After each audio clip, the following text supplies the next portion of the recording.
I never told my husband I owned property. Not on our first date, not during the 6 months we dated, not even the night before our wedding. And honestly, keeping that secret was the smartest thing I ever did. My name is Patricia, and I am 63 years old. I've been called stubborn, guarded, overly cautious. My sister Margaret once told me I trusted people the way a cat trusts a bathtub. She wasn't entirely wrong. But when you've spent 15 years building something from nothing with your own hands, your own savings, your own sleepless nights, you learn that not everyone who smiles at you is smiling for you. Let me tell you how I got here. I was 44 when my first husband, Donald, passed away from a heart attack. He was 51, healthy, as far as any of us knew. He went to work on a Tuesday morning and didn't come home. Just like that, the life I had built with him, the routines, the inside jokes, the plan to retire somewhere with a porch and a garden, all of it vanished in one phone call. We didn't have much. Donald had been a high school basketball coach. I taught elementary school art for 12 years before I left to raise our daughter, Renee. When he died, I had a modest life insurance payout, a house with 8 years left on the mortgage, a 12-year-old daughter, and absolutely no idea what came next. People say grief makes you weak. And it does, for a while. But after the fog lifted, after the casseroles stopped showing up and the neighbors went back to their own lives and Renee went back to school and the house got very, very quiet, something else came up underneath the grief. Something harder. I didn't recognize it at first. It took me almost a year to understand what it was. It was determination. I had watched my mother struggle after my father left. I had watched her depend on her brother, then on a boyfriend who was worse than being alone, then on the goodwill of people who didn't always feel like being good. I swore when I was young that I would never be in that position. And then Donald died, and suddenly I was 44 years old with a mortgage and a daughter and no income and no plan, and all those childhood promises I'd made to myself were staring me in the face. So I did what I had to do.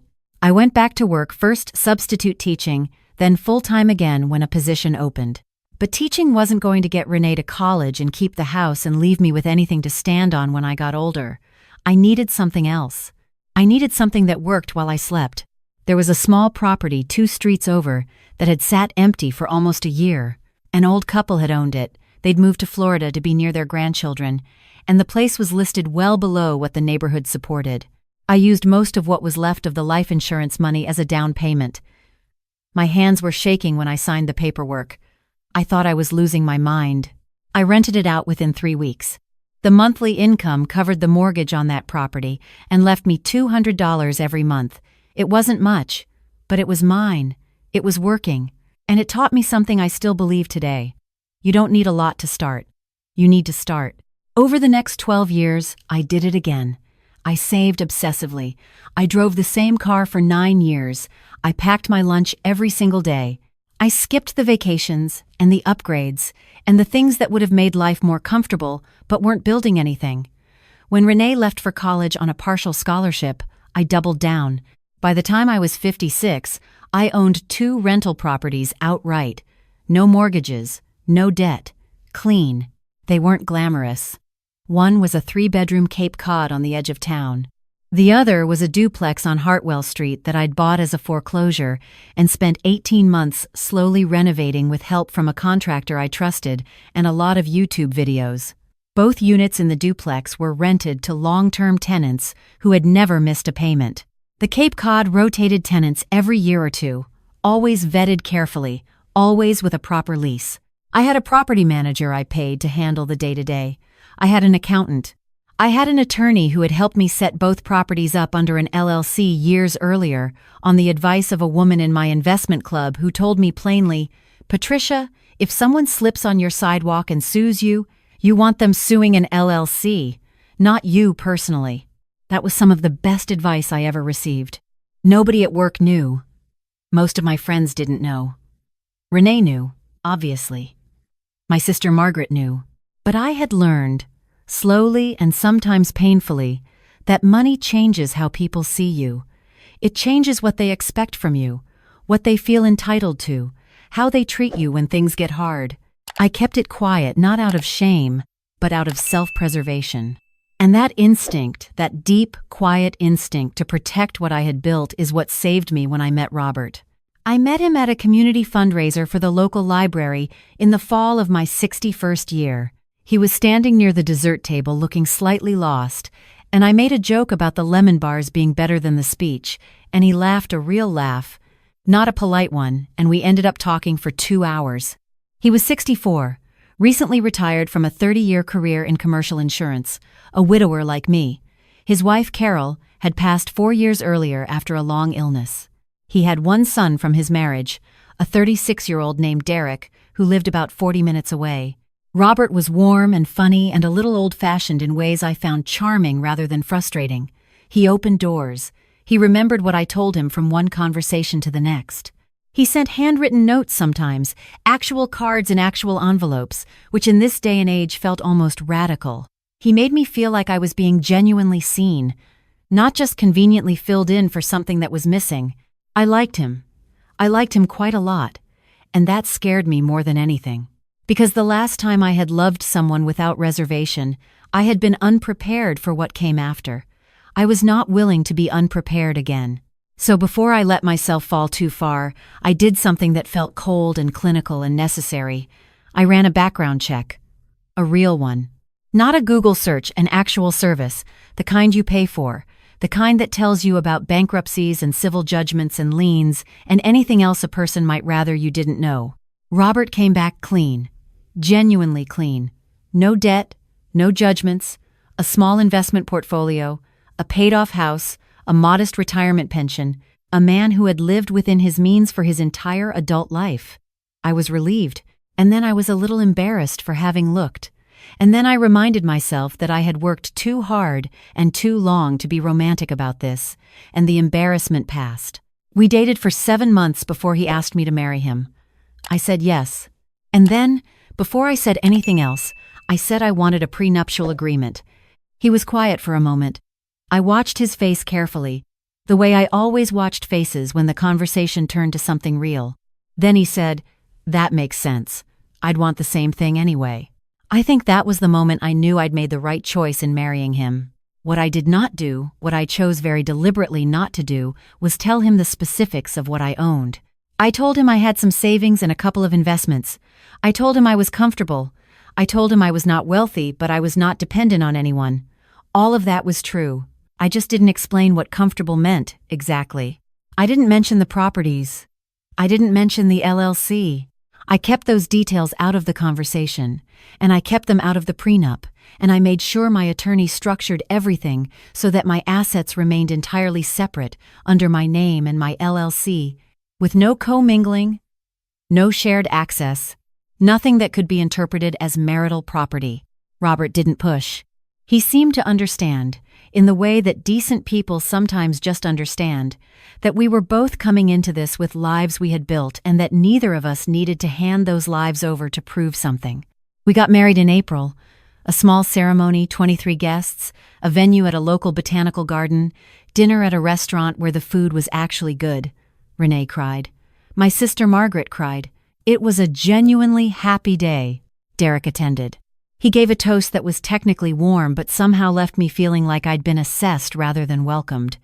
He was pleasant the way a closed door is pleasant smooth surface, nothing getting through. I noted it and set it aside. Some people take time to warm up to a step-parent. I wasn't going to hold that against him. But Derek didn't take time to warm up. Derek started circling. It began small. Dinners at our house that Robert initiated, which I was happy to host but which Derek used to ask questions that felt just slightly off. How long had I lived in this neighborhood? Had I always owned? Or did I used to rent? What was I doing these days to keep busy? I answered simply and vaguely and changed the subject. I had spent enough time around people who were looking for something to recognize the look. Derek was looking for something. About 2 months after the wedding, Robert mentioned casually that Derek had brought up finances at lunch. Not our finances, he said, just finances in general. The idea that it was smart for couples to have a clear picture of what they shared, especially later in life, especially if something happened to one of them. I kept my face neutral. That's thoughtful of him, I said. Robert seemed slightly embarrassed. He mentioned he could help us set up a shared financial account. just for household expenses. He works with a financial advisor. I said I would think about it. I thought about it for approximately 4 seconds and decided the answer was no. But I didn't say no yet. I wanted to watch. Over the next few weeks, Derek's presence increased. He stopped by unexpectedly on a Sunday afternoon he'd been in the area. He called Robert more frequently, and I could hear pieces of the conversations. The word estate a few times, planning ahead. You don't want to leave things complicated. Robert was not a suspicious man. He took things at face value, and what he saw on the surface was a son who loved him and wanted to make sure things were in order. What I saw was a man who had done the math and decided his father had just married someone with money. The question was, how did Derek know? I had told Robert very little, but I had lived in this town for 19 years. The properties were a matter of public record if you knew to look. Anyone with a computer and an hour of free time could find that Patricia Harmon, doing business as Harmon Property Holdings LLC, owned 2 residential properties in this county. Derek had apparently spent that hour. The Sunday he arrived unannounced, Robert was in the garage. Derek accepted my offer of coffee and sat down at the kitchen table with an ease that made me understand he was not there for coffee. He asked how I was adjusting to married life. I said wonderfully.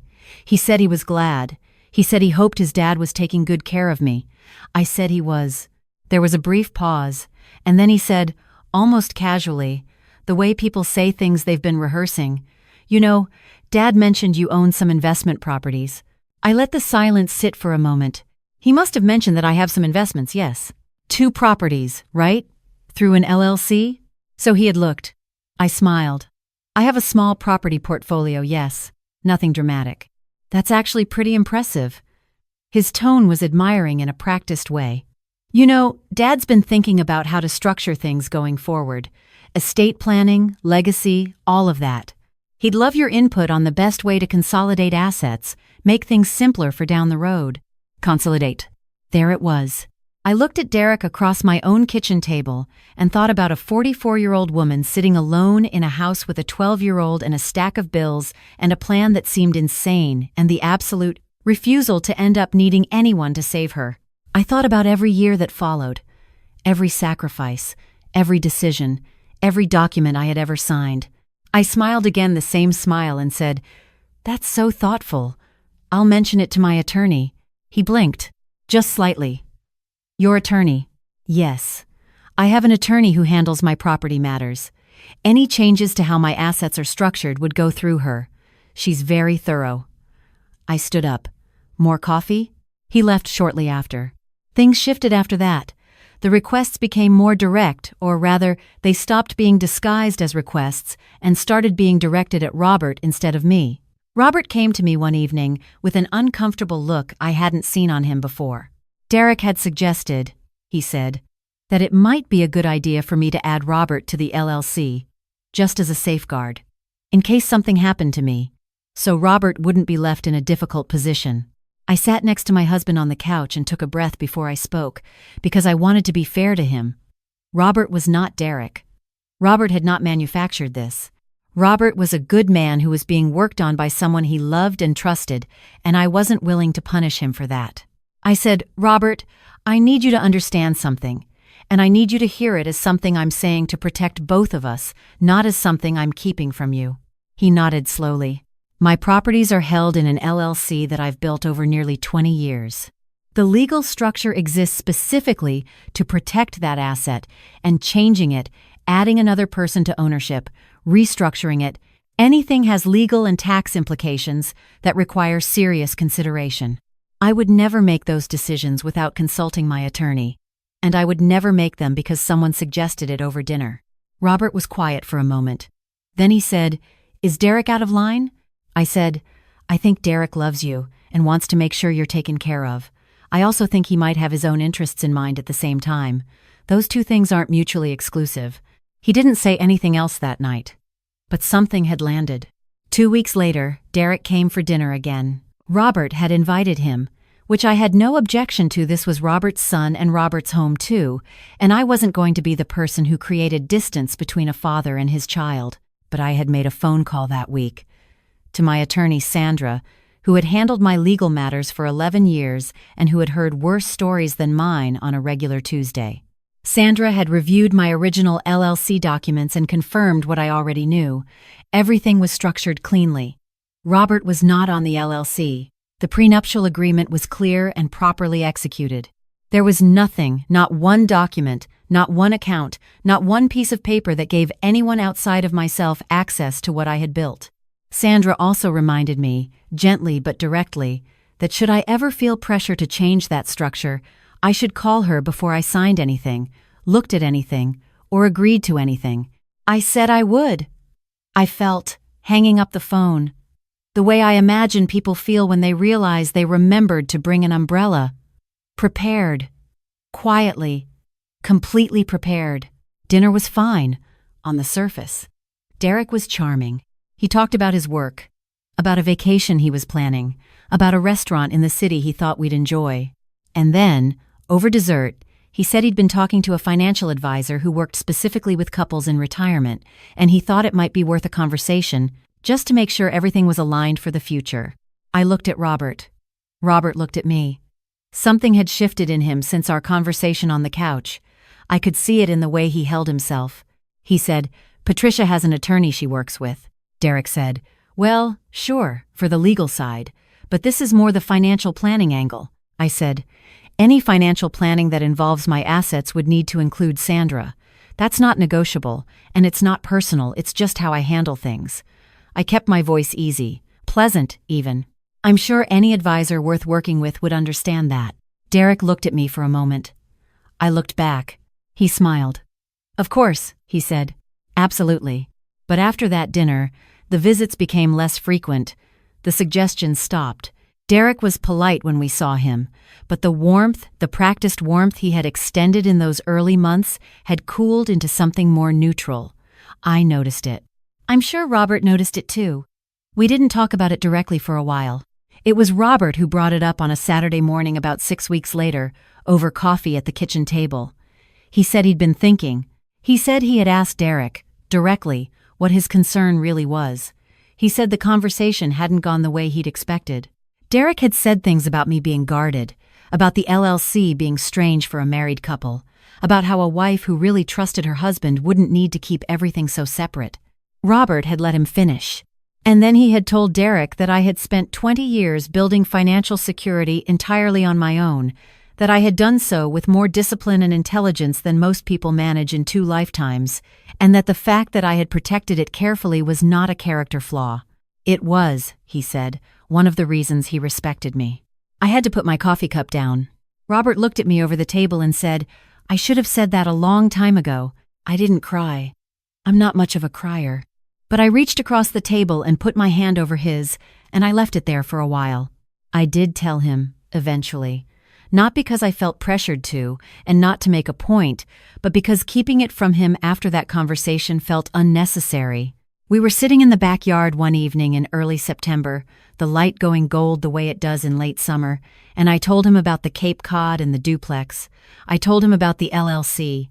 I told him about Sandra, and about the years of driving the same car and packing my lunch and making choices that weren't comfortable because they were building toward something. I told him about my mother, and about being 44 years old and alone and deciding that was never going to be my story again. He listened to all of it without interrupting. When I finished, he was quiet for a moment. Then he said, "You know what that sounds like to me?" I shook my head. He said, "It sounds like someone who never needed saving." That night, I thought about everything that had happened since that April wedding.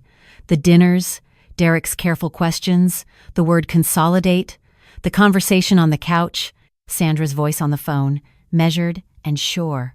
Robert at the breakfast table, saying what he should have said a long time ago. People ask me sometimes, women my age who are thinking about marrying again, whether I think it's worth it. Whether you can really trust someone new when you've already lived enough to know what's at stake. I always tell them the same thing. Trust isn't something you hand over on faith. It's something you build on evidence. It's something you protect while you're building it. And protecting it isn't the opposite of love, it's what makes love possible when you've worked too hard and come too far to let someone else decide what happens to what's yours. My properties are still in my name. My LLC still has one member. My prenuptial agreement is still exactly what it was the day we signed it. And my marriage is, genuinely, a good one. Because it's built on two people who came to each other whole, not hollowed out, not desperate, not willing to trade what they'd earned for the comfort of pretending they had nothing to protect. Renee flew in last Christmas. She and Robert get along beautifully. She told me quietly, on the last night of her visit, that she hadn't worried about me once since the wedding. Not once. I asked her why. She said, "Because you've always known exactly what you were doing, Mom, even when it looked like you didn't."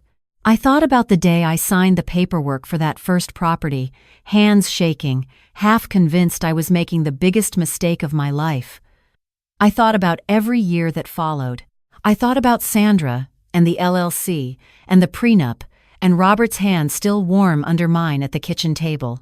I thought about the woman who started all of this with a life insurance check and a refusal to be helpless. And I thought she knew. She always knew. If you're in a situation like mine, if you're thinking about walking into something new while carrying everything you've worked for, here's what I'll tell you. Do your homework before you give your heart. Protect your foundation before you invite anyone inside. Not because the right person will try to take it, but because the right person will understand why you built walls before they ask you to take them down. And if someone can't understand that, if someone pushes and pressures and strategizes around what's yours before the ink on the marriage certificate is even dry, then you already have your answer. You already know exactly what they came for. I still have my properties. I still have my LLC. I still have my independence. And I have a husband who looks at what I built and calls it impressive rather than inconvenient. That's the whole story. All of it. And I wouldn't change a single cautious, careful, deliberate step